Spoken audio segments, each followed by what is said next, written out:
kita mengenal berbagai macam jenis binatang, hewan yang besar, hewan yang kecil, tergolong dalam 3 bagian.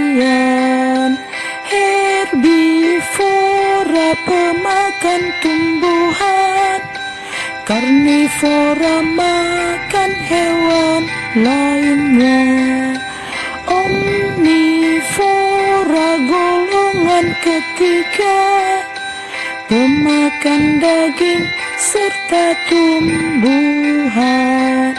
Ayo kawan, kita mengenal berbagai macam jenis binatang, hewan yang besar, hewan yang kecil, tergolong dalam 3 bagian.